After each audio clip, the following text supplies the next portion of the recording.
let's check in with the President and Vice President of the United States. Let's start with the Veep, Kamala Harris, who really has become a fine orator. Her powerful, poignant speeches not only stimulate the mind, but they lift the human spirit. Whether she's explaining the Russian invasion of Ukraine, Venn diagrams, or her love of school buses, Kamala always brings intellectual heft to her speeches. And you're in for a treat, kids, because this week Kamala is going to explain space travel. Bob and Doug returned to the Kennedy Space Center. They suited up, they waved to their families, and they rode an elevator up nearly 20 stories.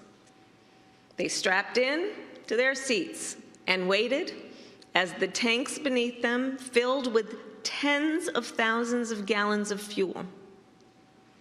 And then they launched. Yeah, they did.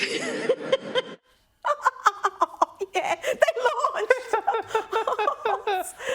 Oh, dear me. That was the Vice President this week giving a speech at the Congressional Space Medal of Honour ceremony. I bet Bob and Doug wish they were back in space. But not to be outdone, the President also delivered a wonderful speech this week, a powerful, coherent speech.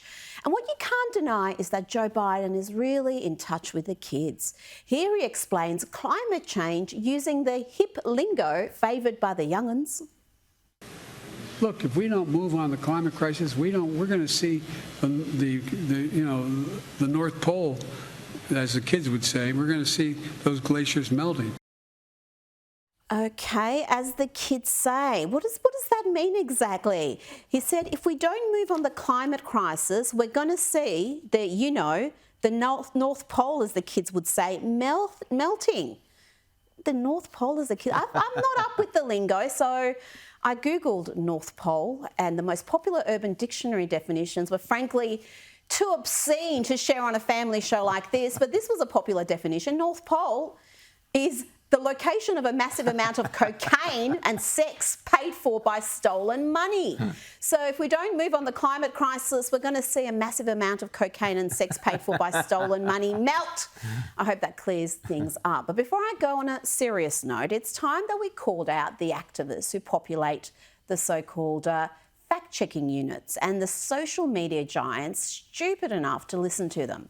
The latest Twitter files revelations concerning Hamilton 68 and the false claims of Russian influence show that too often media outlets and fact-checking units who shout the loudest about misinformation are guilty of spreading it or turning a blind eye. But it's not just Russian conspiracy theories that saw fact-checking units beclown themselves. Nothing sees these activists rendered deaf, blind and mute quicker than climate alarmism. Conversely, just about any positive claims about the state of the climate, whether it concerns the record coral cover at the Great Barrier Reef or the growing polar bear population, well, this will see these biased operators launch into immediate action, declaring the info to be false or lacking context.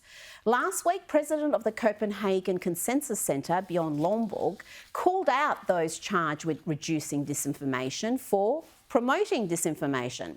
Writing in the Wall Street Journal, Lomborg explained how partisan fact-checkers are undermining open discourse about important issues like climate change.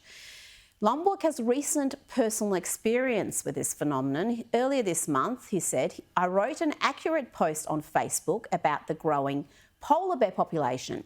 The post undercut alarmist climate narratives, so it was wrongly tagged as a falsehood. Marine physicist Peter Reid has also been a victim of activist fact-checkers who bend over backwards to dismiss any positive news about the Great Barrier Reef, preferring the catastrophist predictions to facts. I've been fact-checked probably 3 or 4 times by Australian Associated Press, and they always come to the same conclusion that the reef is doomed. And these fact-checks are just a form of trying to cover it up for the dodgy predictions they've made in the past. In his Wall Street Journal piece, Lomborg methodically fact-checked the AFP fact-checkers, exposing them to be ill-informed activist hypocrites who bend over backwards to have their findings fit their preferred narrative. And what is the result of these hopelessly partisan fact checkers that are more interested in pushing their agenda than verifying truths and falsehoods?